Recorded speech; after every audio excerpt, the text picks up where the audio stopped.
Holy Mac product. Welcome to the Chain Dogs podcast here live on YouTube. And if you listen to us on Spotify, we are live every Wednesday-ish at 8 o'clock on YouTube. Hello, everyone in the chat. Hope you're all doing well. Guys, share this video around. We're going to be talking today about Hyperia's testing. We're also going to go into some details of the news out of Universal Great Britain that we got over the last couple of weeks. So we're going to dive into that. So we'll talk about that later. But yeah, how is everyone doing? Everyone good? Having a good week? Yeah. Good. We have Emma back, and we've lost. I'm alive. Welcome back. Yeah, she's still alive. Just about. So. Yeah, replaced him. We can't have all five of us. That's just rude. No, you can't. One had to go because I was coming back. That's the curse. The curse at Alton Manor. Can't have five of us. So yeah, how is everyone in the chat? We've got Techno Andrew, Super Bat, we've got Laura, we've got Roller Baz and Coast Dad. Yeah, so hello everybody. So guys, obviously biggest news out of this week is that Hyperia has now officially tested. Woo-hoo, she's alive. She is alive. So what's everyone's first reactions then? It looks slow. No. It looks so slow. The change on that first test. Genuinely though, just breaking the fourth wall. Like we wanted to call the show like it looks slow. Like Kyle wanted the SpongeBob meme. I had them. Yeah, we wanted. You have I am also noticing because wearing appropriate attire for the SpongeBob meme as well. Yeah, he is. He was all queued up and ready. He was ready for it. He was Yeah. ready. That is literally like us on that Immelman fucking his top. That Immelman where we're all just going to get ejected into the lake. Goodbye forever. Yeah. So obviously the test that we saw, the first one, it was slower. The lifter was slowed down. And I was like, is it actually going to make it at some of the points? Yeah, that kind of outward bank turn thingy. It was like, oh, yeah, when that I thought first it was went gonna over. go back. And then the stall, it was like, oh no. The stall where we'd all just hang and the blood would rush through our heads. Some of the it would explode. videos that we've had from today's test. So I actually non-inverting Immelman. Right. So can I claim for whiplash now? Jack Silkstone just shared a cry. video a second ago, so I'm going to share my screen. So anybody, screen will be better then. it might be. God. No, I don't want to do that. Make sure you've closed all your tabs before you share your screen, Luke. They are all closed. Right. Okay. Here we go. Wow. Can you see? Yeah. Can you see Hyperia? Yeah. Mm-hmm. All right. Anyone listening to this on podcast, you need to watch this because the speed of this test run, which I think is from today, is insane. Yep. Wee. And look at that. Look at that. That is. And so I was just like, I exist. He's just having a great time. The height of that outward bank thing compared to Saw is like, what? Stupid, isn't it? Does yeah, that have Jack, a name if you're yet? watching, I had to show this Outward footage, man. It's the fastest that I've seen it run at. So I had to choose this. So great footage as well. Like the fact that that little off-axis airtime hill towards the end is half the size of Saw's lift hill. Yeah. I know. It is just so good. It's very ridiculous. Is. That just hanging there is just going to be so. Out there. Yeah, it's going to be that's good. And that outer bank is going to be so weird. Oh. It's going to be such a weird. Has it got a name? Interesting. The fucked scary up outward bank thing. I've just been calling it the outer bank roll. I don't know. And then there's another one as well. Ooh. This was from yesterday, I think. This one. This was from the first test. Yeah, but I mean, just look at it. It's almost like the Angwazi death roll out of that. Like, it's so whippy when it hits that when it hits the transition of it. It just looks so good. One more time, just for... Just look at. Oh, I want to be on Look that at the back row. Like, hang on, yeah. watch it. Everyone who's watching, watch the back row. Don't look I'm at telling anything you else. right now. Oh my God. At the very least on a standard seating configuration coaster, you're looking at the best drop in the world there. Yeah, honestly, the back row Yeah. on that, like as you're cresting, just even on this bit, is gonna be it's gonna be a similar kind of airtime and whip that you get from Conda on the back row. Yeah, because potentially. of how fast it goes over the crest, because it's a stupidly quick lift hill. Yeah. The airtime on the back row is just mental. I genuinely then love even like do a fucking death Conda's twist isn't profiled the same way as that one. Like no, but I meant just the pull. Yeah, no, I know. I'm saying like there's so many little different things in just the drop alone that is going to make it feel so much different to other drops like Conda's drop, like Expedition G-Force drop. Not that I've done those, but even like Top Thrill Dragster and King Dakar's twisting drops. This drop isn't profiled like around the heartline. It's profiled close to the center of the track, like the center of the rail. So like it's gonna swing you around as it twists down, and you're already getting dumb airtime in the back row down. It's gonna be ridiculous. That drop is gonna be stupid. I think I've struggled up to this point. Like, it's looked exciting, don't get me wrong, but I've struggled up to this point, to just kind of imagine. But then seeing, like, yesterday was exciting, but then seeing Jack's footage today, like the video that we've just watched there, has upped it a level for me to be like holy shit level. Before I was really excited. I was like, this is going to be an incredible whatever. But now it's like, fuck, this is going to be so good. Yeah, I mean, I hope they add the splashdown to that little bit, because that little flat piece of track just kind of feels a bit meh. And then the bit after that kind of feels a bit meh. Added. So it's like, because it just goes from so high to so low in like seconds. Like they're probably there, and they'll probably start. I hope so. They'll probably start testing those like when closer to when the coast is just cycling. Yeah, I think so. I think that it's going to be interesting to see what Mark program the lift to, like what speed they program the lift to run at as its automatic operations mode. Obviously, they're just testing, the slowest it can run at.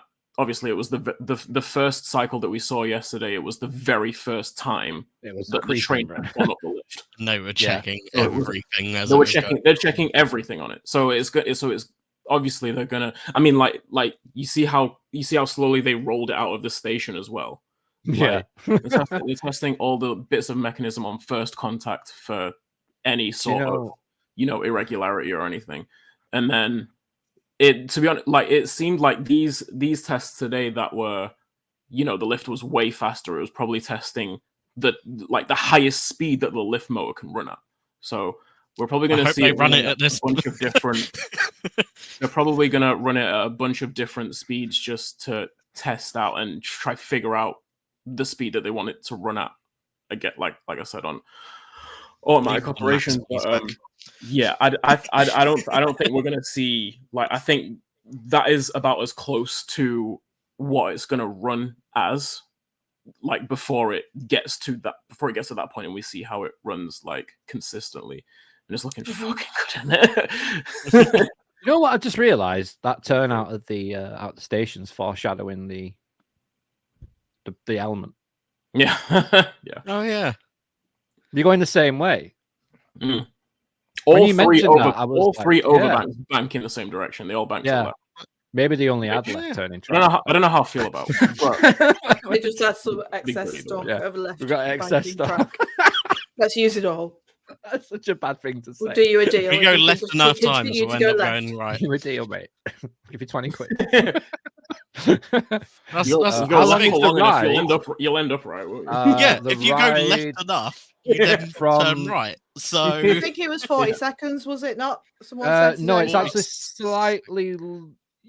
Yeah, it's like 43 seconds. If you want to be pedantic, from leaving the lift. But obviously, you've got that turnout out of the station is going to get a lot of people who don't like, potentially who haven't ridden a big coaster like that, just going absolutely ape shit. Like that whole plaza area is just going to be like, ah, like people just turning out. It will tip the train out towards the plaza as well. Yeah, like, it's almost like hello. I don't know how I'm going now. How I'm gonna feel about it. Like that first one, honestly, it's just gonna be. Yeah, literally. Yeah. When James does it, it does it quite thoroughly. Everyone on the train just kind of go, it's the tip you have. Everyone makes It's like, hello. It will. You have to the market everyone going, going, you go around, fair enough. Like, a full train of like enthusiasts on that bit are just going to be shouting, just like, and clapping, going up there. Still like, whoa, like, yeah, it is. It's going to be funny. It's going to be good. I think. Let us know what you think in the chat as well. Like, how are you guys? What was your reaction to Hyperia's testing? I think it's great. I think my favorite thing about what we've seen so far overall, or just the ride in general, is just how. And I was saying this in a conversation earlier this morning. I think my favorite thing about it is just how different each element is from each other. They all give you either a different sensation of some kind, of different orientation, a different combination of forces, a different like switch in forces some way. They all just give you something in a different way, like as you go through the layout. And for something of that size to be able to be so like multifaceted force wise, I think is really something really impressive, to be honest. Because most coasters that size, they're either really fast or just like all the elements are really tall. But this one has found a way to be as variable. We just lost Luke. This massive coaster has found a way to be as variable as the really low to the ground compact multi-launch coasters, for example. And I think that's really cool. Yeah, I get what you're saying. You're right. It's weird. I think because, like you say, the outward banky thing. I don't think I've ever, like the tall one, turned around. You think it's not got a name. I don't think I've ever experienced anything like that. I can't think of anything that's got something similar at that height and at that angle. Especially with a lap bar. I mean, that is going to be a definite poo your pants moment, I feel like. Literally, it's going to be a pretty new sensation for a lot of people. 100%.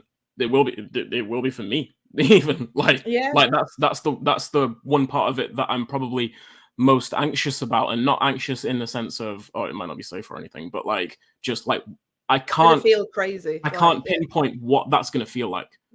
Yeah, there's nothing else. Like, I think I'm genuinely going to feel like, I mean, the height alone, we all know I'm a shitbag. I don't do heights, but so I'm going to be, before I even get on the ride, I'm going to be nervous. But like you said, like I was like that when I did Hyperion.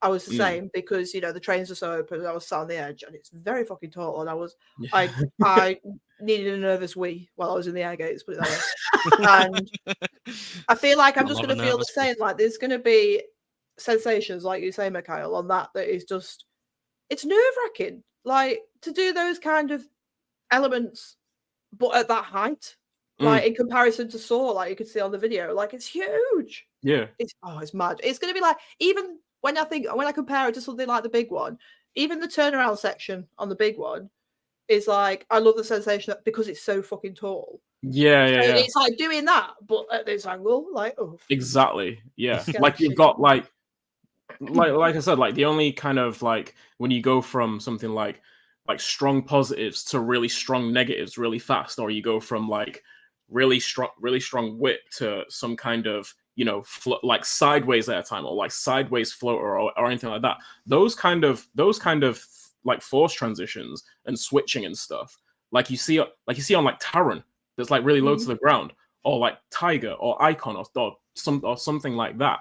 You're doing these kinds of like really unconventional and complicated maneuvers, fucking 160 feet up in the air. Yeah, I'm gonna be frightened, like in a good frightened. Yeah. Obviously, I'm like hyped, but my voice is going funny. Yeah, I am going to be nervous. I'm going to have to do a wee before I get in the queue. And it's good, and it's a good thing, because I mean, like, when was the last time you felt like this about a coaster you'd not been on before? Like I said, Hyperion, like when I did that, and that's going back 2 years now. So there's nothing that I could think of that I've done since then where I've been like, okay, this is exciting. This is a lot. Do you know what I mean? Like, it evokes those kind of emotions. I haven't had that feeling in, when was the last time I had it? Fucking, I think about this from time to time, and like, I think I stopped having it consistently when I rode the Hulk in like 2003 or some shit, and I had it when I rode Superman Escape from Krypton the first time in 2011. Oh man, I'd poo it in that queue. Like, it's up there on my bucket list, but I know full well getting in that seat, I'm going to be like, no, I want to go. Right, exactly. No, I'm not ready. King Dakar was one. Sky Rush was one. I think King Dakar or I-305 might be the last time. Like a few years ago, several years ago. But it's been a while, and I've been thinking like when's the next one? It's probably gonna be like, if it wasn't gonna be Hyperia, it'll probably be something like Egenica, or something like that. Yeah. Yeah, it's exciting to have something in the UK that's really along those lines of, okay, a lot of people are going to be like, right, the hype, obviously, but nerve-wracking, and it's, we don't get that very often in the UK. The only ride that in the UK that gets me nervous still is the big one, weather dependent. Shit, every time. Do you know what I mean? But there's nothing else in the UK that I get that feeling on where I'm like, oh, I'm a little bit nervous. I'm just... So it's nice to have something new that's going to... And I think it's going to consistently be like that. Like the big one, you can ride the big one 100 times, or probably have, but I still get nervous going up the lift hill. And I feel like it's going to be the same with Hyperia every time, because those trains are open at the sides as well. And it's like, oh, okay. That bar that you could just kind of flail around. Yeah. Fucking 200 foot in the air. It's not normal, is it? That back row on the big one at night down the drop will always get me. No matter what. No matter what I ride. How do you feel about it, James? Get a spine readjustment on Hyperia, but... How do you feel about it, James? Like living so close to it, or just like much closer than me, but like much closer than the rest of us to it, and having a coaster of that magnitude so readily available, like comparatively speaking, at your front door. It is very exciting. It's potentially like I will start going to the Thorpe more once it opens, and just single rider, because it's an hour away. But like, I'd never really go because I've just kind of got sick of the park. Yeah. In recent years, just like, but having that there. Yeah, it's going to make me go. It's hopefully like freshening it up and actually make me want to go again. Yeah. It's 3.5 hours for me. Well, between 3.5 and 4 hours for me. And Stealth is currently my favorite ride in the UK, but it still does. I only go once or twice a year, because apart from Stealth, I enjoy the park, but there's nothing that's really like I need to be going there consistently. Whereas I think this is going to change it. I think it's going to be like, okay, I need to make the effort now. It takes me an eternity to get there, but I've got huge reason to now. Yeah, for sure. Like when I lived in Leeds, before I went back to Thorpe in 2021, I hadn't been since 2012, I want to say. Like, it had been almost a decade since I'd been back down there. Like, granted, if I lived closer, like, I would definitely go more often. But like apart from Stealth, I never really like Saw's fun, Swarm's fun, Inferno's fun, but like I was going down there for Stealth. Like first and foremost. Same. But I mean, like now that they have something there that legitimately gives me a reason to come back to England for, apart from obviously, well, the obvious, but yeah, like it's a can't miss. Like if you get to the parks like in the UK or just in Europe in general, like Thorpe Park is a can't miss now, in my opinion. In my opinion. Has Luke died? What? I was going to say, is Luke? His internet is dead. Is it his internet? I was going to say because there's nothing in the private chat. I was like, oh, where's he gone? No, his internet is dead. It's fell over. But we are carrying on. we don't need you, Luke. Let's leave Universal until like the end. I mean, that's going to take up the majority of the time anyway. But like, what's this? I've heard about, or we've heard about Steel Curtain. Like only just. Like what it got announced like an hour ago. In the past hour or so. Yeah, Steel Curtain is closed for 2024. They've cited to improve reliability. I mean, they're not wrong. It's never open, is it? From what I know, so I don't know. Yeah, from what I know, I don't know a lot, but it seems to be very unreliable, very touch and go. It's more closed than it's open these days. So it's one of them, and it's a shitter for people, especially like I know some people are going over this year and they're going to miss out on it. You know, if you've got people from abroad going in that. However, if closing it for the rest of the year means that next year and beyond it will be consistently open, it's only a good thing, right? Yeah. Crap for now, but great in the long run. Yeah, for sure. I'm like. Availability aside, what do you guys actually think of this ride? Because my like thoughts about it have wavered, I guess.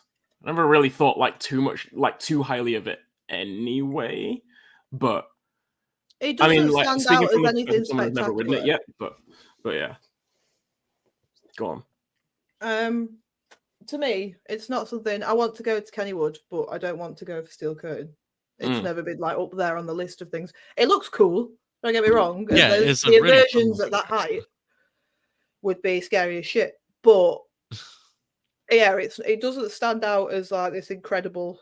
Like I've never rode it. I don't know. It might be insane to ride.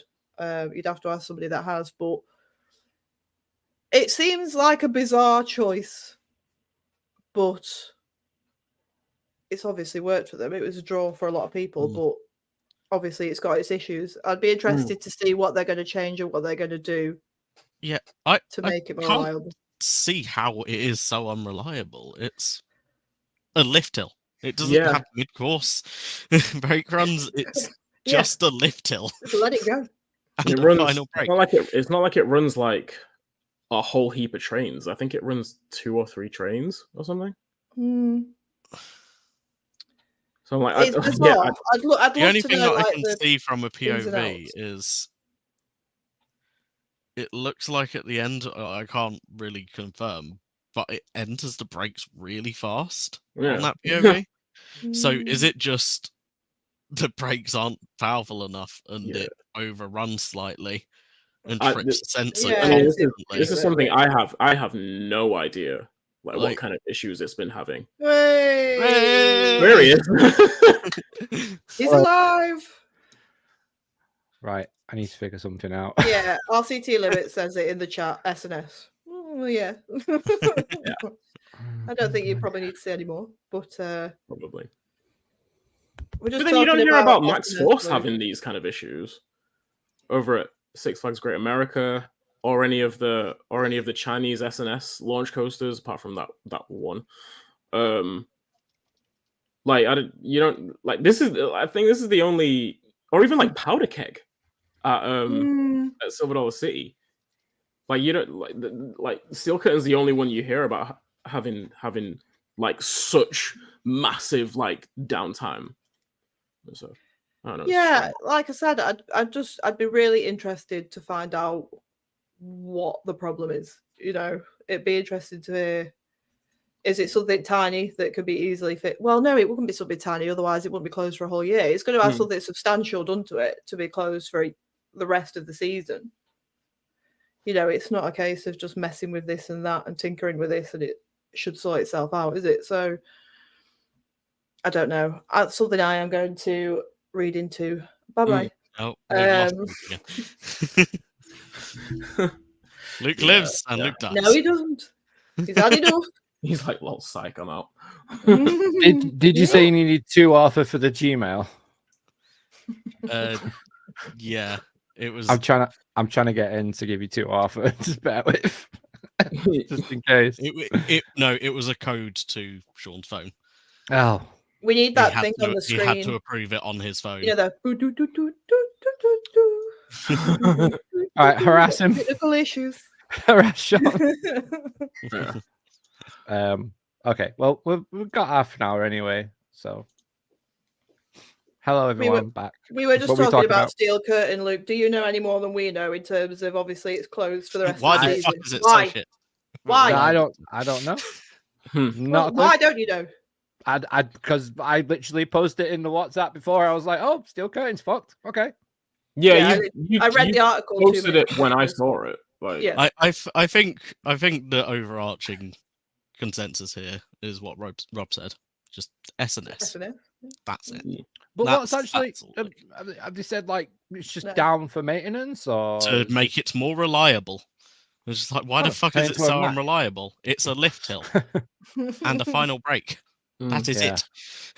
Like, it's really strange. The basic, like most basic block layout you can have. Yeah. I'm really intrigued. I'd love to know whether weather has anything to do with it. Does it just not like the wet? What is it? Is it wind? Is it? Because it's quite tall, 13? Isn't it? Is it have 13 syndrome? It might be. Does it have vampire syndrome? Well, then it's not particularly wet. It's not as wet. I don't know. I know. I'm going to find out. Stay tuned for next week when I come back with all the facts. Okay. My coffee's gone cold with the multiple resets of my router. Just we just do next week's episode and Emma's just in Pittsburgh, like outside the. I'm standing here next to a roller coaster. It's raining sideways. That's why it doesn't work. It's raining sideways. Can we send you anything? Yeah. Can I be like the field correspondent? What kind? Oh god. I mean, if anybody's watching that knows, do feel free to let us know. Yeah, let us know. Let us. I don't think anyone does know. I don't think anyone's got a fucking clue. I know. No. Where's Ads when you need him? Ads would know. Karen says Luke router issues as mysterious as Steel Curtain's downtime. Just gonna go and check if it's got S&S written on it, bro. As Virgin. Staying in America though. Bad enough. Iron Menace Media Day has happened. Oh, whoa! Segway. Segway. I went a Segway once. In Salou when I went to Pennsylvania. No, I don't trust myself on a Segway. Lola's just got one of those hoverboard things bought for her. Oh no! I can't wait to end up in A&E, mate. You'll be in a cast have a drink. 48 hours, I reckon. You'll be in a cast. No, I am going to be in hospital because I'll have a beer and think I am incredible. No.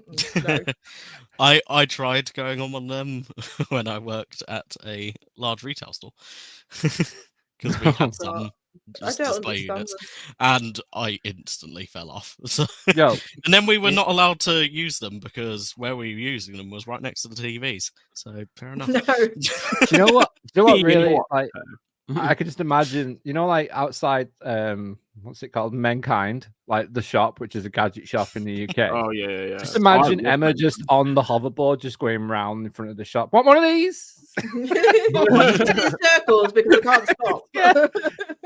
Flying you weird drone thing that they fly as well. Playing. Driving the car up and down the window.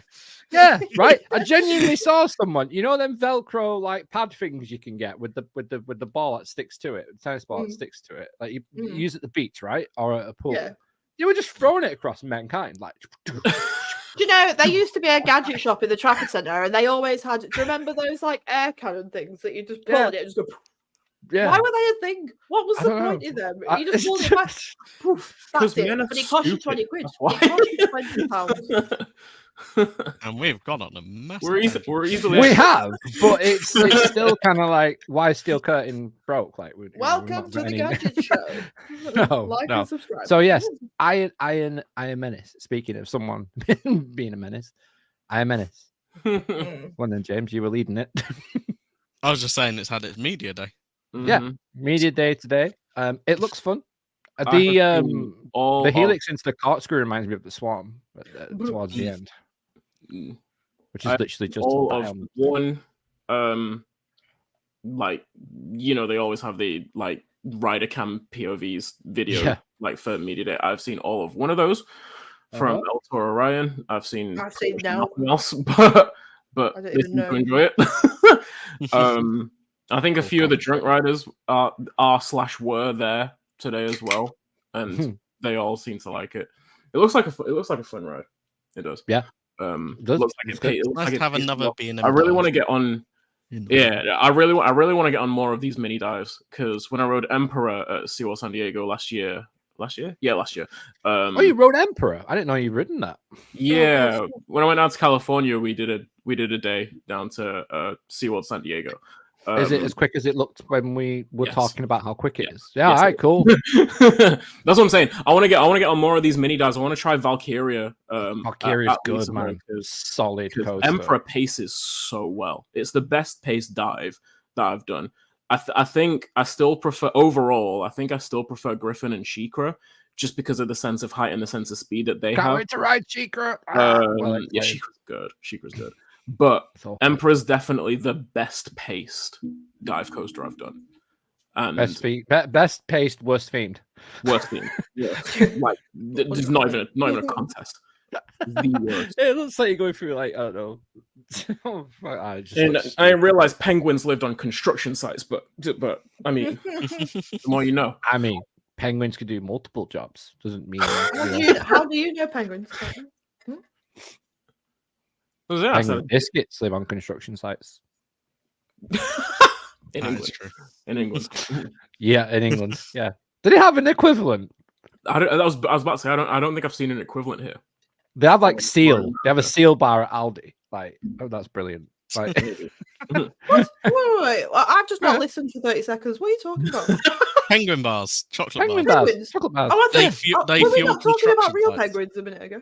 We were. Yeah, they were. were. I changed it into food again. And you changed it to food penguins. I was really confused then. Really fucking confused. I was like, what? We're eating. Checked all the way out.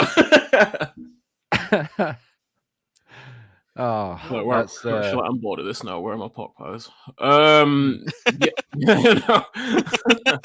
Yeah. This is what happens when Sean isn't around. It's just total chaos. I'm probably gonna have to find, like, if there is an equivalent of penguin bars over here. Because please do.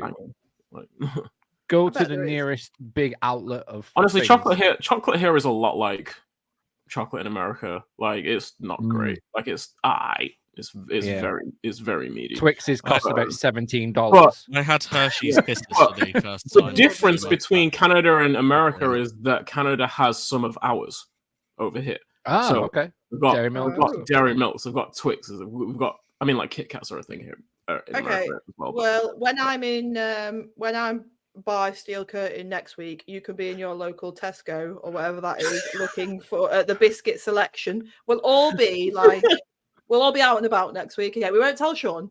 We'll just all log in from out and about. Live on location. Yeah. No context. I'll be stood next to Steel Curtain. Like, Mikhail will be in, like, what do you have over there, Tesco? I'll be in Walmart, whatever the fuck it is. Yeah. I'll be in Walmart. We're all going somewhere different. We're all going to have a day out, okay? Yeah, that sounds good. Let's do it. I might genuinely do it from Walmart when I'm in Florida. James can go to, like, Texas. We can do it all. Go to bed. No, you gotta do it from Walgreens. Oh, you gotta do it from Walgreens. Yeah, you gotta do it from Walgreens or CVS. I'll do it from CVS. I'll be. Oh man, I missed them shots. Kira is on one today in the chat. You can what? You can tell she's excited after her booking an international trip. Oh, wow, where's she going? I was gonna get to that comment as well. I saw what she said. Let me find. I'll find. Where are you going? Where are you going? I know so she's currently singing about biscuits in the style of Angels by Robbie Williams. She offers me protection. British biscuit selection. I used to be my go-to drunk song walking home. Effling and Toverland. I love Angels by Robbie Williams. I sing it on karaoke all the time. Badly, but I sing it. Effling and Toverland at the start of June. Oh, okay. Yay. But I can't find the comment. It's so nice. It's going Stroopwafel. Oh, Stroopwafel's good. Land. What's Stroopwafel? What's Stroopwafel? Have you never had a Stroopwafel? Obviously not. What's a Stroopwafel? It's a thing in the Netherlands. It's like a mini. It's like a thin waffle, but with caramel inside. Filled with caramel. Like them wafer biscuits with caramel. With caramel inside. I had one of them, but I didn't know it was a Stroopwafel. Stroopwafel. Yeah. So the funny thing, when in our Fantasyland vlog that we did, we were just walking randomly through the bit between Plaza and Taran, like where all them food outlets are. And Lev goes, "I've got you all a present." He was like, "Who wants a Stroopwafel?" Holds up like loads of Stroopwafels, like a packet of cards. Yeah. Bart, you get like 2 of them. When you come over, bring us a Stroopwafel. Yeah, Bart. From Aldi. Bart, bring Stroopwafels. I want an authentic. I want a Stroopwafel, please, Bart. Yeah, to be fair, that sounds like the type of thing you'd be able to get in an Aldi or a Lidl. Yeah, you can get them in Lidl. There is a multi-bag of them. They're not as good as the ones that you can get. Shit, they come in a bag like bagels. You can get them from Iceland. A big bag as of them, yeah. Oh, I've seen them. Oh, I've not. I need to get some. They're really good. I want an authentic one, please, Bart. Thank you. They're really good. I mean, it gave me like 3, and then throughout the day would just be in random queues, and you just see me in a Stroopwafel. Just I love the name. They're great. The name. Like you rest them like over a coffee, so the heat warms them up. And then, like, they're all like nice and gooey inside. Oh, Adam in the chat has said Steel Curtain has loads of issues with track and trains, but the main one, honestly, structural movement has caused a strain on high-end bolts that the park is struggling to source. That would make sense. I mean, there we go. The more you know. Parts. Which is like, wait, pull that comment up again. They're struggling to source expensive bolts, basically. Structural movement has caused strain on high-end bolts that the park is struggling to source. Isn't S&S an American company? Yeah, but maybe the bolts are that big. Like, they're going to have to machine them all. They might not just have a rack full of them. For example, our machinery at work, our golf course maintenance machinery, like, the parts are so hard to get hold of. Like, you'd think they'd have even the place that I get them from. It's like, no, we ain't got them 3 to 5 weeks from America start, I think. So, yeah, it's one of them. It's difficult. Yeah. I can imagine. Like, it has to be something. Like, there'll be a legit reason, like, as to why it's been so hard for them to source whatever they need to. Or and stuff, but I'm just googling Stroopwafels. Super strange. Lovely. You'll be pleasantly surprised. Oh, okay. The warm Stroopwafels sound great, to be fair. Yeah. Oh, this person's decorated them. Oh, this is like the hand dryers all over again. I've gone off on a tangent. I'm lost. Just give me 20 minutes or something, please. What was it you were Googling last time we were on air? Can't remember what it was. Hand dryers. Hand dryers. Hand dryers. Yeah. I went to Towers that week and Travis whole believe I looked at them all. Subgenre of hand dryer YouTubers. Yeah. Did you know? Did you not? Oh, hold on. Tesco sells Stroopwafels. Hello. There you go. That's what I'm doing tomorrow. £2.15. Bargain. I'll have them next week. I'll let you know. I hope Lev's listening because, like, he started a thing. Just saying. Yeah, he brought some to Lisa when we first met him as well. Do you know where our last got some from? Everyone's got them. Bit of a weird one. TK Maxx.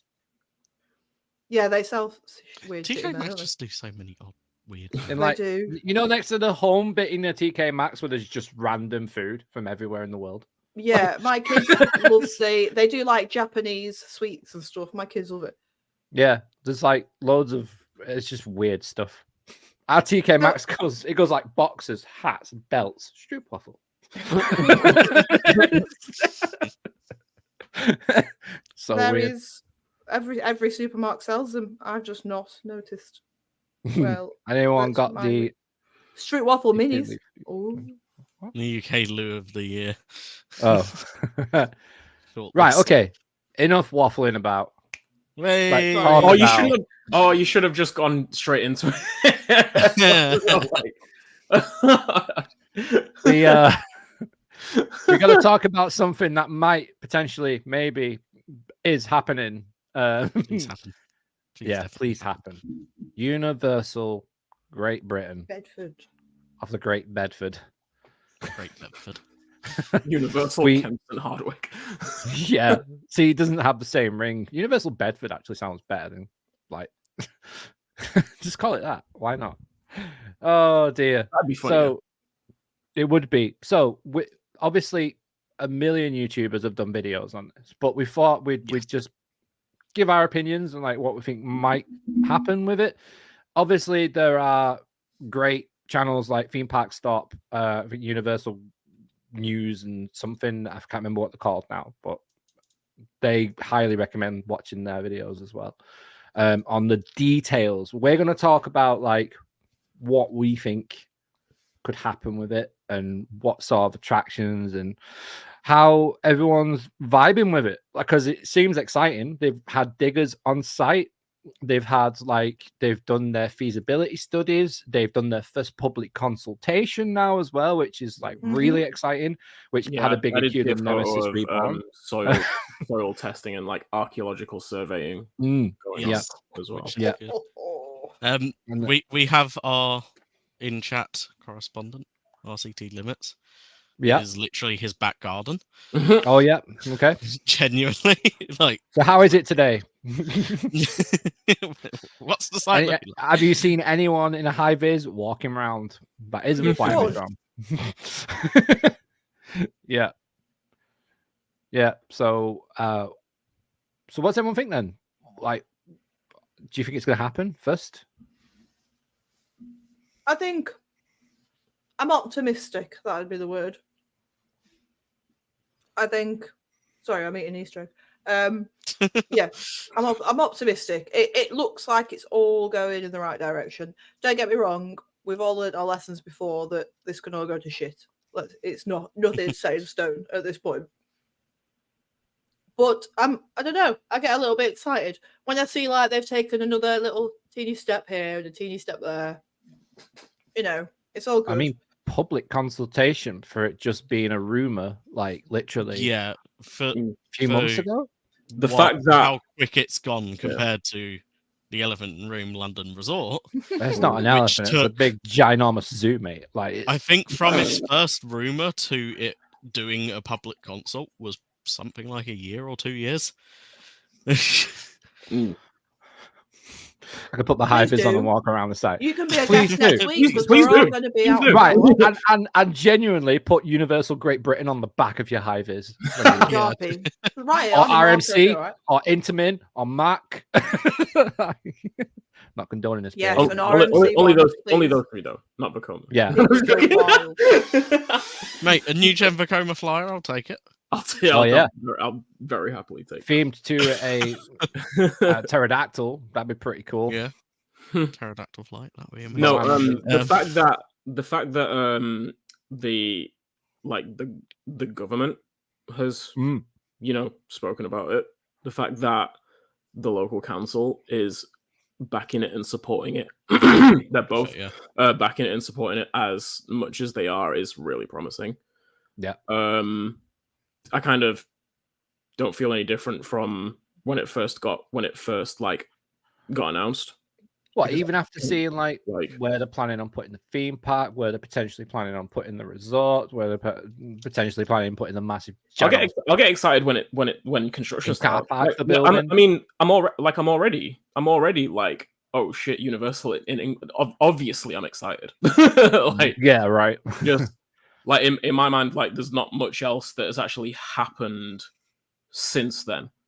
When it gets fully greenlit and construction starts, it'll be like, holy shit, it's actually happening. Yeah, like it is actually like there's nothing else to be planned. Like, well, of course there is, but like there's nothing else that needs to go into the decision making process. Like it's all gas, no brakes now, right? Like when it gets to that point, like I'll definitely be more hyped. But right now I'm just the same. Yeah, I mean, I'm optimistic for it. With like seeing it. I am optimistic.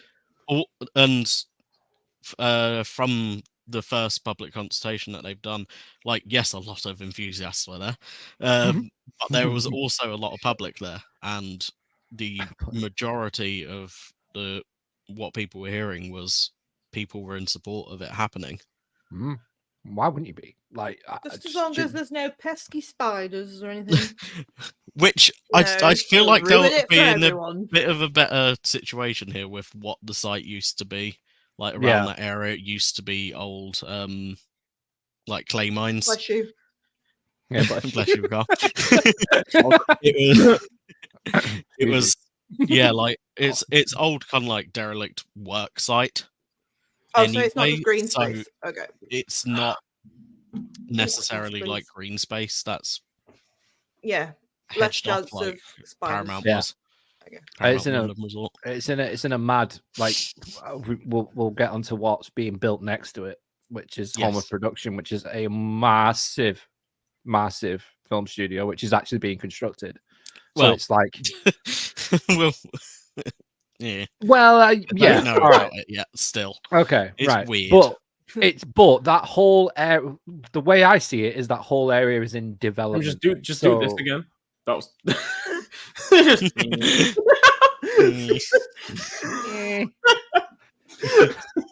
the whole. Oh, Greg's in mankind. Yeah, already certain rights. Yeah. Don't put S&S on your Hivers. They'll think you're unreliable.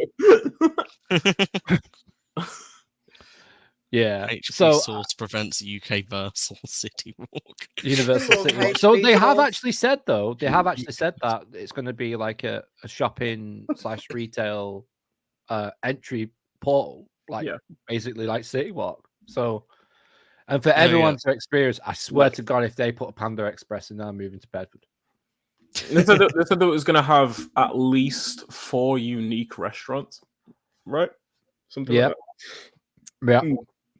Unique restaurants, no cloned rides, which is what was rumored as well from the get, which is what they've said. They want to bring all these new attractions and potentially big rumor for Lord of the Rings, which, yes, please.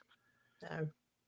Yeah, but just think about all of what's in that film, like areas and themes. I feel like, the world would be really immersive, but I've not really kind of got involved with the films much. No, I'm not into it. Don't get me wrong, it would look spectacular. It's not something that I'd be like, fuck. Like, for me, something like, I know it's done to death, but like Jurassic Park, right?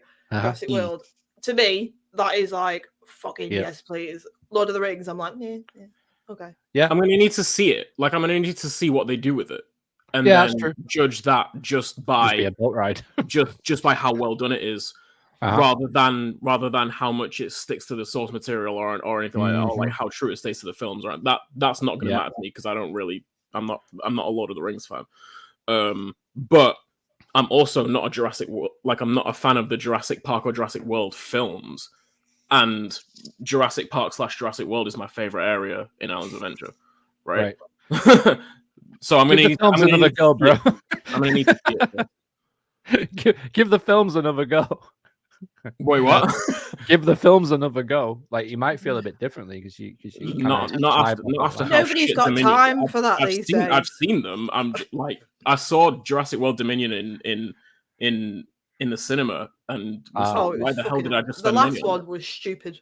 It was. I'm a huge fan, but the last one was fucking pointless. I don't think I've actually watched the most recent. It's not even about dinosaurs. It's about bugs. Fucking get it off. I was so mad when I went to see it. Robbers offered insight. The quarry was just round the corner from the site, but the site that Universal has was mostly for the formation of bricks. So it was where the bricks were actually manufactured. Nice. From the quarry. So it has been industrial use this entire time. No, that's not joking aside. That's joking forwards. Wonka. I'm here for it. Joking. I mean, you could do like a twosomes, but with like Willy Wonka's factory. That'd be pretty cool. You could do that. That'd be nice. Mm-hmm. That'd work really well actually. I'll go over there for a twosomes alone. Yeah. Yeah. I'm like, there's no bullshit. No, I mean, so good. Like, have you been to one in Orlando? Did you go? I've not been in. I've not been in for food, but I've been to it, but I've not actually had food. All right. Yet. But you've been inside. Yeah. I've been in. Do you see what I mean by it? Like it's Ruckberg in restaurant form. Yeah, literally. it is just that. It is. So it's just, it's one of them. I mean, we've got to also mention as well, mentioning Universal Great Britain, we've got to talk about like Disneyland Paris Studios now being Disney Adventure World. Why? What's the reason for this? And copying the DVD, the Disney DVD logo. I think it's I think it's because it's not really a studio park anymore. Because it's shit. Is that what it is? They think we need to just rejig it all because it's studios. Shit. It doesn't work. Yeah. It's never worked. It's always been too small. They've only had like a few major attractions. This new Frozen Land looks incredible. What they're building. So if the rest of what they're doing looks like Frozen Land that they're doing, I think it'll be insane. But it'll be something to maybe go against Universal GB. Like if they start building on it now, they've got a few years to even extend and extend and extend because they've got a lot of area. When they dropped the when they released the concept art of the new areas, like including when they were considering Star Wars, like Galaxy's Edge as one of the tiny ass Galaxy's Edge with Avengers Campus, Galaxy's Edge, and the Frozen Land, and then that massive lake in the middle. I was like, well, this just isn't a studios park anymore then. There's no studio, there's no like studios attractions. It's just themed lands themed to worlds, Disney IPs. Adventure worlds. Yeah, I think that's. Yeah. So I mean, like at the very least, the rename stays consistent with the intentionality of the new concept. Well, not even new; it was from years ago, but like it stays consistent with that big like board concept art from a while back. Well, I saw that concept art in person at the park, and it still had Galaxy's Edge in it, and that was in March 23, March last year. Yeah, right. March last year. Big Thunder was down. I have been on it since though. I saw that concept art in person. I literally sent you a photo with my finger like on Galaxy's Edge, like it's there in the park. It's happening, but clearly not. But hopefully, they do, and I do feel like. I do feel like Universal's going to go ahead, like because of these big investments with Merlin, with all the Sparkle project at Thorpe, like doing it up, like all of the Nemesis Reborn. Like I feel like it's just something that maybe in the industry is known that it is like happening. Like people, there's definitely more backing it than there ever was for London Resort. So yeah, and with the like I said, with the development of that area. With the new film studio that's supposed to be being built there as well, on production, I think I'm my fingers are crossed, like it happens. I mean, we can go into home of production a bit. Can you? But I don't want to lose my internet by sharing my screen. Before that, Harry's in the chat causing chaos again. Yeah, he says every theme park in the world is bad. It's just fact. We'll leave Harry to be Harry. Harry. Wizard Harry. I would I would combat that by saying Universal Studios Beijing looks great and Universal Studios Japan looks great. But on the flip side, they're not like super heavy studio parks. They just happen to be called Universal Studios. Yeah. But yeah, I mean, like there is some kind of validity to it. Like, yeah, like I agree. Universal Studios Florida, I enjoy, but it's not anywhere close to the same level as Islands of Adventure, in my opinion. Hollywood Studios is probably my least favorite Walt Disney World park. I really can't think. Like Universal Studios Hollywood, like from most people has mixed opinions about it. Like, just the concept of a studios park probably hasn't been executed to the point where you point at it and like that's a bona fide, you know, top 10, top 5 park in the world. Like, yeah, I think that's why Epic Universe was kind of like obviously they got Nintendo World, right? But and Harry Potter, which are big IPs, but it doesn't feel like they're trying to build a studios park this time. No, it feels like they're trying to build an immersive land park.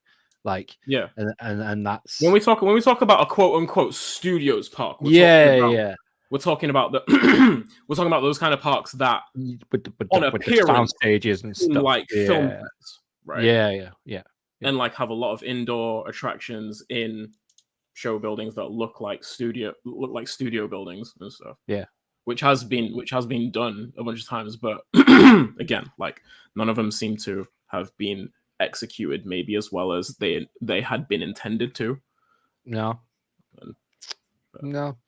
It is an interesting sort of rabbit hole to go into, actually. Yeah, like looking at the different ones and seeing and like judging.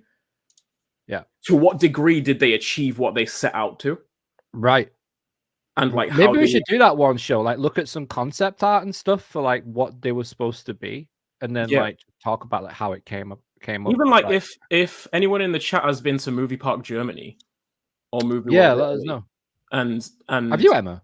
I haven't. No. Oh, I thought you. I don't know why I thought you had. No, he's still googling Stroop Waffle. Do you know, it's made me hungry. You know, like you can't concentrate when you're hungry. I'm gonna have well, to I mean, we've had a question in the chat from Mouse Charger. Question for the panel in the UK only. In your opinion, which is the best park for food? Well, let's get to that. Let's get to that in a sec. We will. Just to stay on topic, like Harry said, like Japan and Beijing aren't the typical studios theme park vibe. An awful road themed paths and excessive buildings. Like inherently, it's at a disadvantage because like that's not necessarily the most interesting sort of aesthetic for a theme park to have. So like how do you sort of flip that on its head to, you know, really give the park like.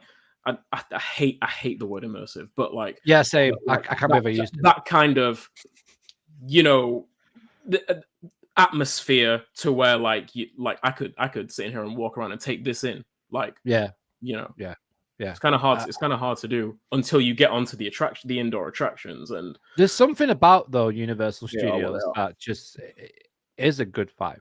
Like, you know, just walking through, enjoying there is an atmosphere. I would argue there are atmospheres at studio parks. There are, and the best atmosphere is probably during like Halloween Horror Nights, you know, and stuff like that. That's what them parks are for, these big events, Mardi Gras and all that kind of stuff, like really good parades and shit. And I think that the UK desperately needs that with a venue. You know, we need. There is the counter argument to that though. If it takes a seasonal event, to bring the best out of the park, that's true. Whereas like towers, when they do their little events, the argument could be made. No, I agree with you. Whereas like that's where I think towers do it pretty decently for a UK audience, where they just run it alongside. It doesn't kind of take over the whole park. Kind of takes over like on the lawns and stuff. Like Oktoberfest, you've got the band, you've got the courtyard and stuff like that. I think that's where they do it really well. Whereas like something like Halloween Horror Nights, just the whole freaking you know, pretty much the whole thing. I miss Halloween. I want to go back.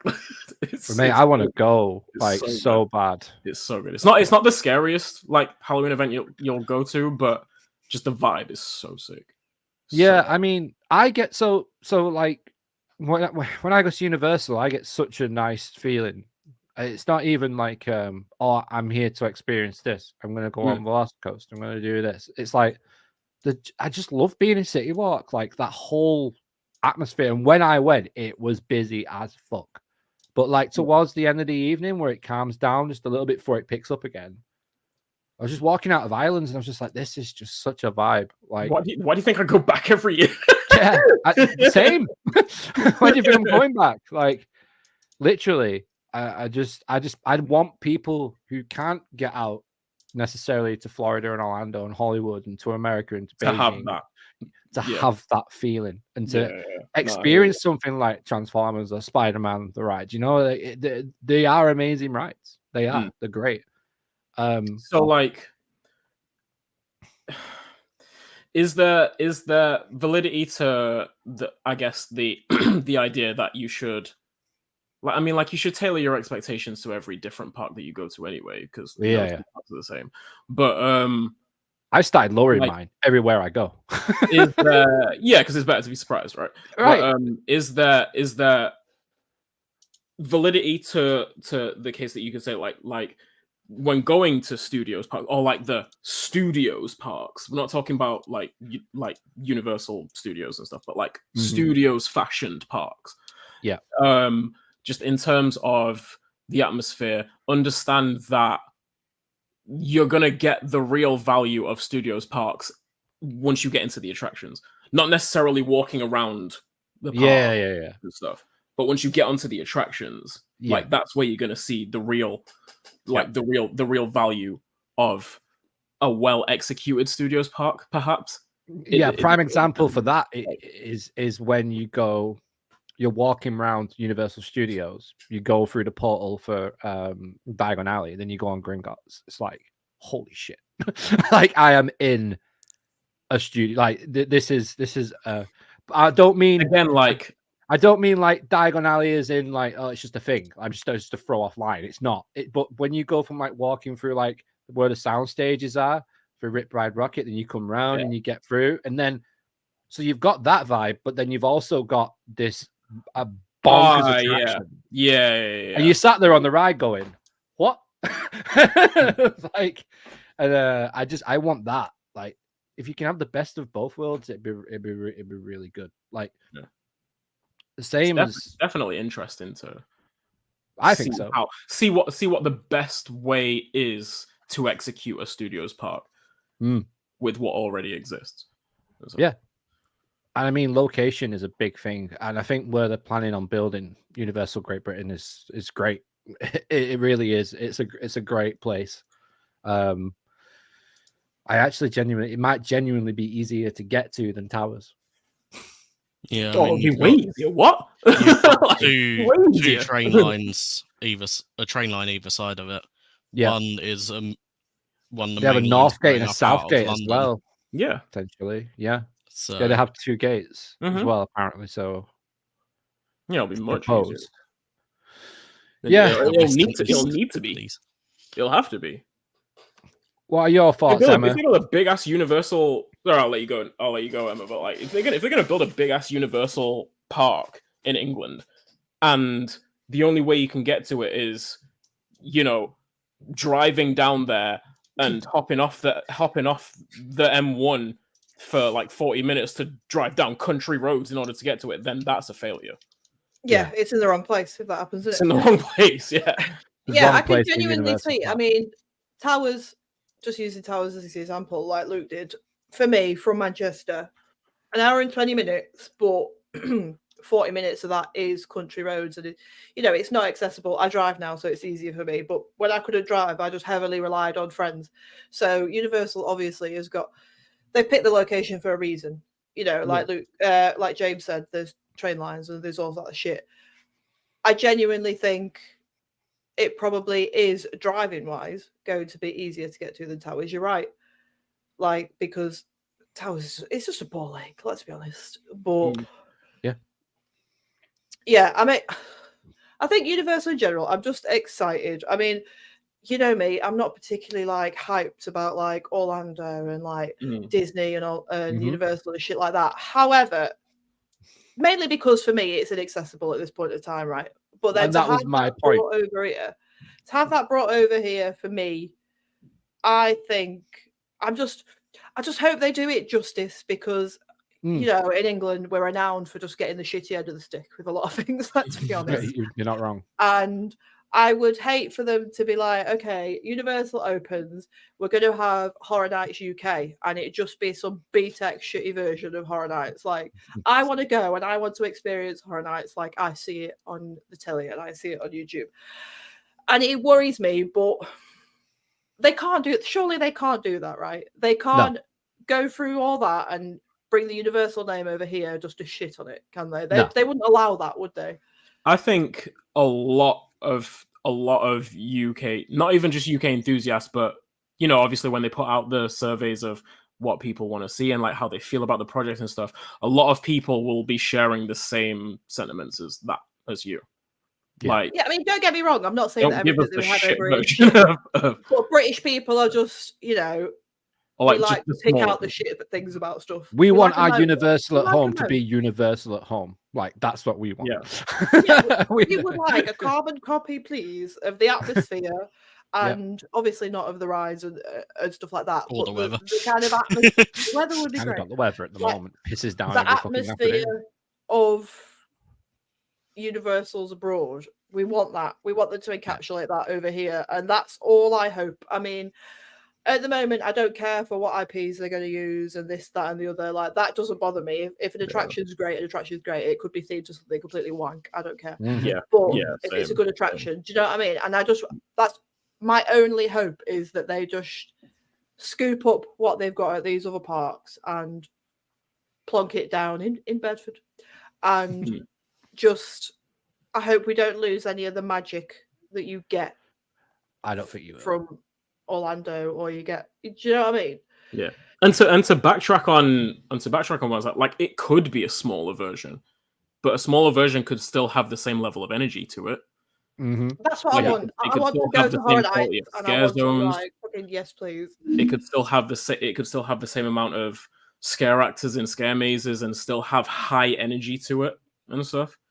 It don't have to be quite as, you know, like just grand and as extravagant as HH and Orlando, but it can still have the same level of potency to it. Yeah, it can definitely have that. It can have the right message as well from it, you know, which is like, come here, because I think what Universal, I think they've said this is like they want this to be an international destination, like all of the other Universal parks. They want people to come from all over the world to experience it, you know, and that's the whole point, isn't it?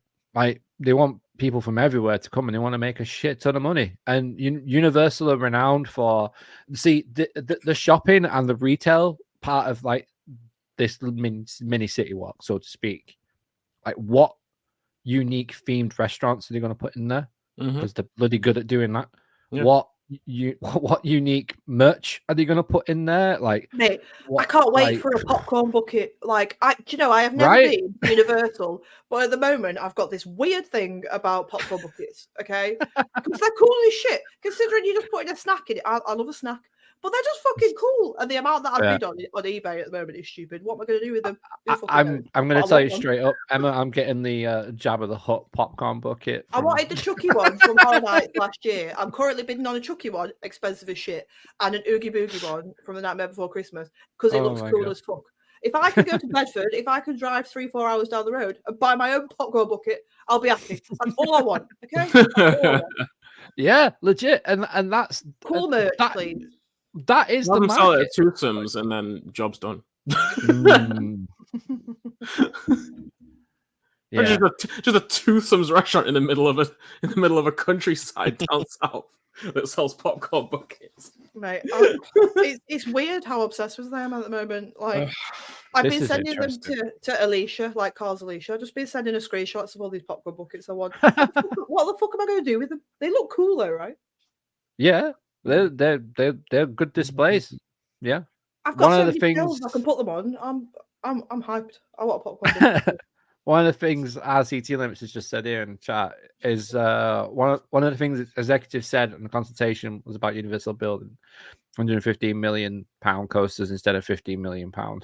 So it sounds like they're going to put in the high quality rides and attractions. I think it is. I think it's going to be on the scale of design and of what it needs to be of Epic Universe. Like that is their latest.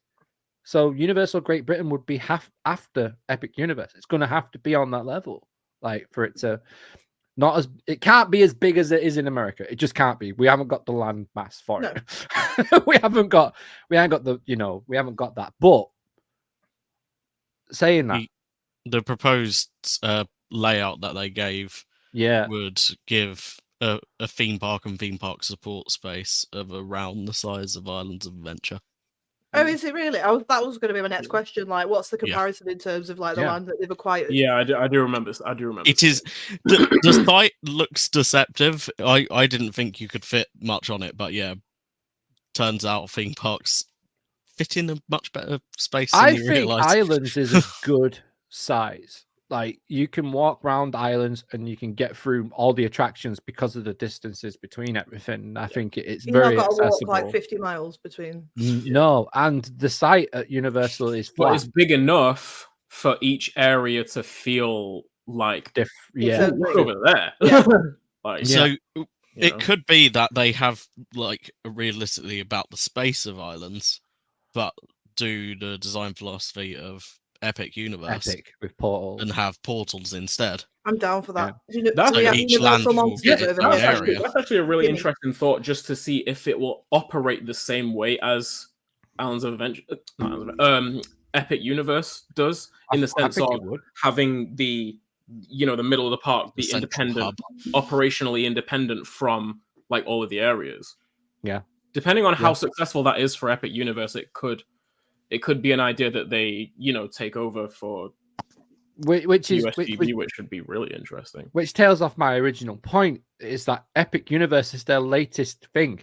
The way they design parks now could potentially just be the way Epic Universe is moving forward across the world. So if we get a version of Epic Universe, like, holy shit, like that's on the size of islands, mate, that's mad. Do you know what? As an enthusiast, like I know we're at the point where we're all just feeling optimistic, and it's at that point. But isn't it nice to just kind of sit here and think of what could be? And I know we all did this with like the fucking London Resort bullshit and all that, but I think this feels more because it's something that we've seen before, and it's universal. It's not this brand new thing. It's universal, so you know what has they the can backing do. Of the big company, whereas London Resort was a startup. It was an investment by a Harry said they have nature. They have nature. They make natural. Harry said that. I think, regardless of whether, like I say, we're teetering on that point of is it or isn't it. For me, it feels nice to like this whole conversation here, like this last half hour, 45 minutes. It's exciting. I think we can all agree that it's just exciting. If it doesn't happen, then fuck, it'll be a massive bummer. Do you know what I mean? But right now, with all that, I want you to go to a public consultation and be like, if this doesn't happen, well, fuck. Well, that's the way to describe it. Do you know what I mean? What I'm trying to get at is it's nice to sit here and think, what if? It's nice to talk about to compare it to, and what it could be, because what it could be is phenomenal. What they have already, do you know what I mean? And I think that's what gives it the edge over other shit, is that like this is what could be. This is like the blueprint of things that we've got at the moment. Imagine they just take the cool bits from all these places, put them in Bedford. Like, and that's why I'm like glued to the Epic Universe construction, because I'm looking for things that might show up. Like because all theme parks stop, they go through all the permits, all of like the shipping and all that stuff, and I'm like, fucking, like it's just so much homework they do for their videos. It's mad. But it's like if we start to be able to look into things like that, then we know it's on that scale.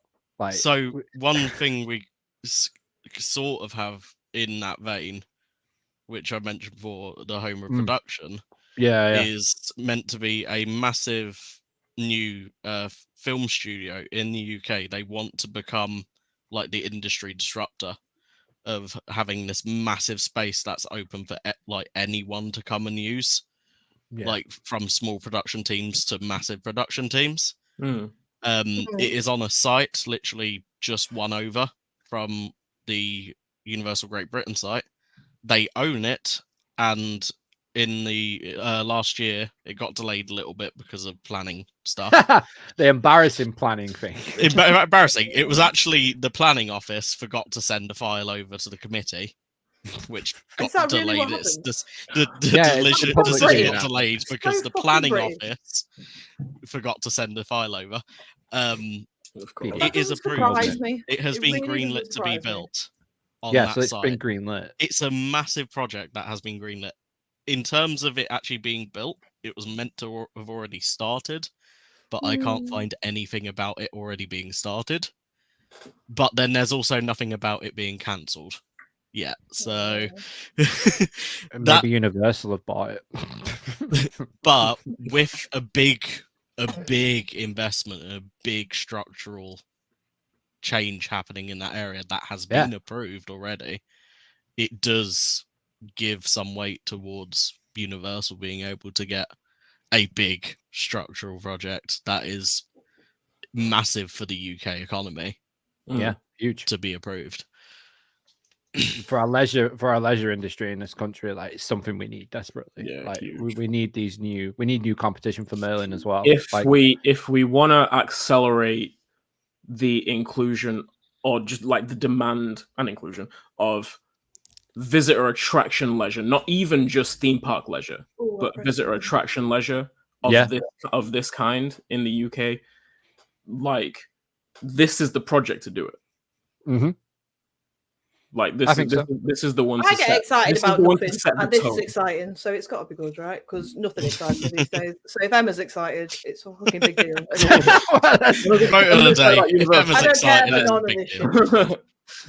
Techno Andrew had a question. What's that? What are your thoughts about having lots of indoor sections? Fine, if it's done well, fine. Yeah. If they build another coaster that can't cope with wet, I'm going to start flipping.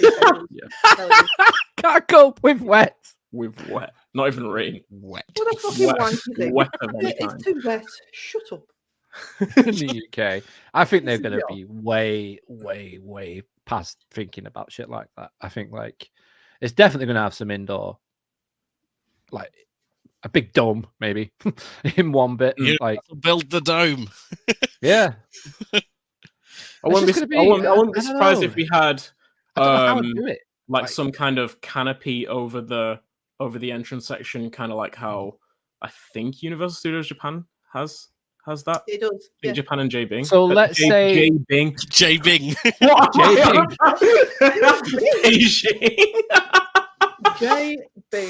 J Bing, the new centre forward for the Heat. I'm here for it. Universal Studios J Bing. What is wrong with me? It wouldn't surprise me.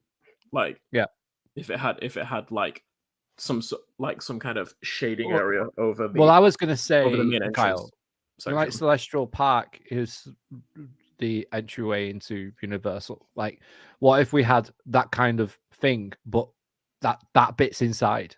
You know, like the first section of the park is inside, and then it spreads out. Like, it'd be nice. It'd be nice. Yeah, so I mean, because obviously, I think with Epic, and we've not really talked about Epic for a while properly. Like, they're on about having, I don't know if this is true or not, but there's a rumor going around that obviously the portals are going to be opened or closed due to capacities and stuff.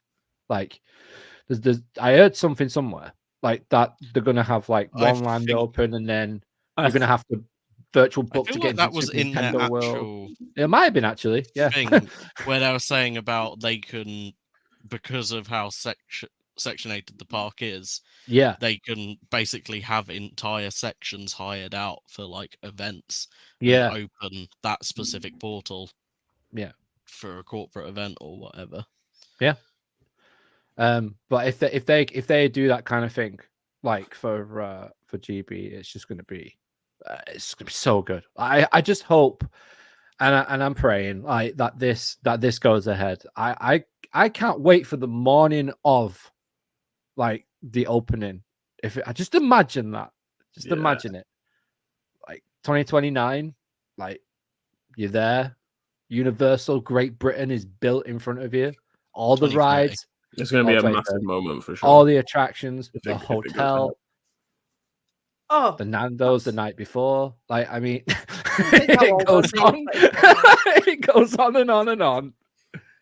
And then you finally get in. Like, wow. And you listen back to this podcast like 5 years later. It's like, shit. Like, we were all talking about how hyped and excited we are. Like, this is why we do this. This is why we do this, man. Like, when we like talk back about like not being to Fantasyland and stuff like that, and then I listen back to like when we've talked about, I'm hyped for Fly, I'm hyped for Taron, and like when I listen back sometimes and I'm at work, I'm like, this is like when we talk about shit, it gets me proper enthusiastic about it.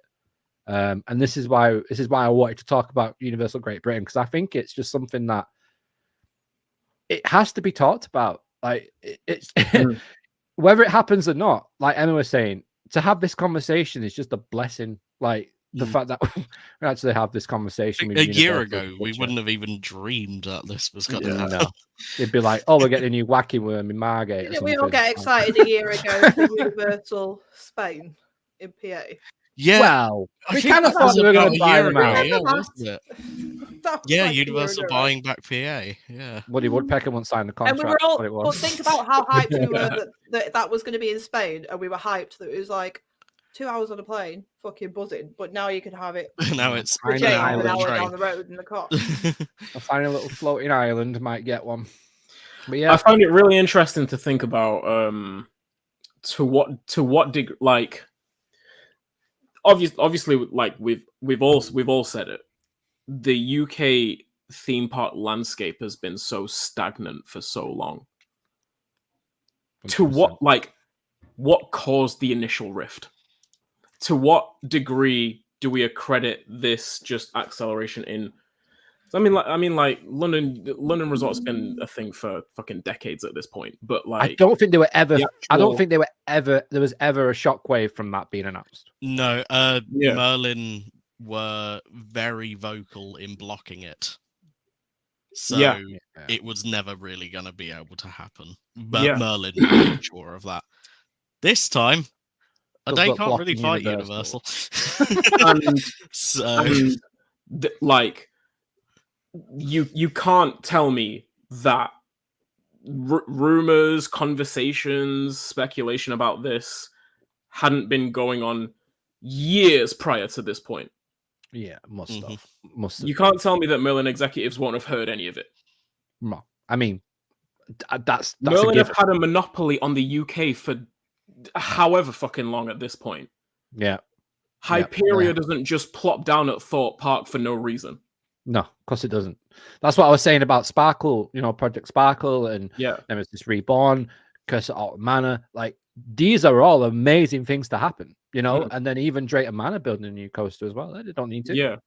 Like Nemesis Reborn is kind of its own thing. It's obviously got its own. Yeah. But I mean, like the investment into it and into the area of Forbidden Valley for potential, new things. So it's like that. Something has, like you said, something has to cause that. Like the sonar must have beeped a long time ago for them to pick up that this is coming over to the UK, and it's serious. Like it's serious.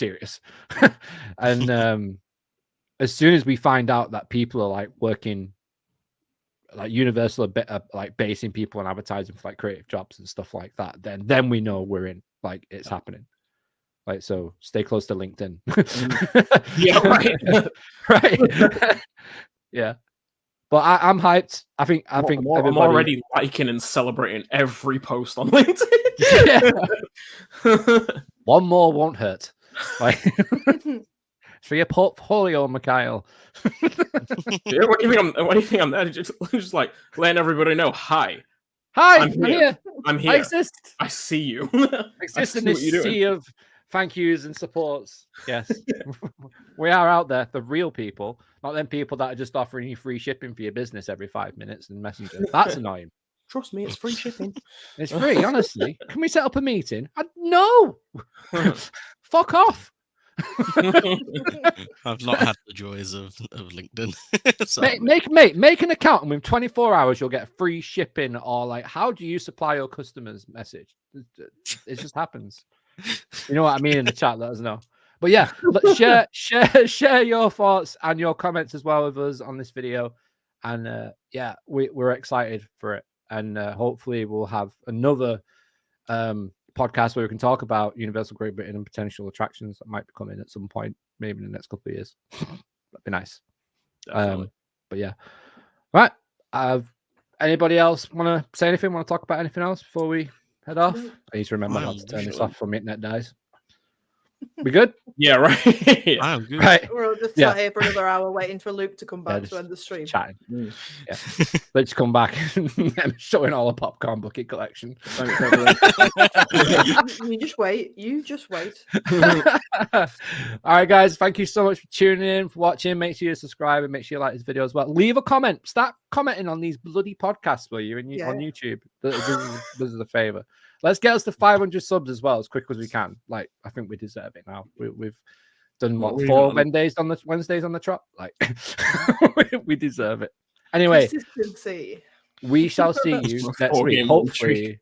Hopefully, all 5 of us will be on next week. Hopefully. No, that's not possible. I'm afraid. Nah, not possible. See you later, guys. Bye. Peace.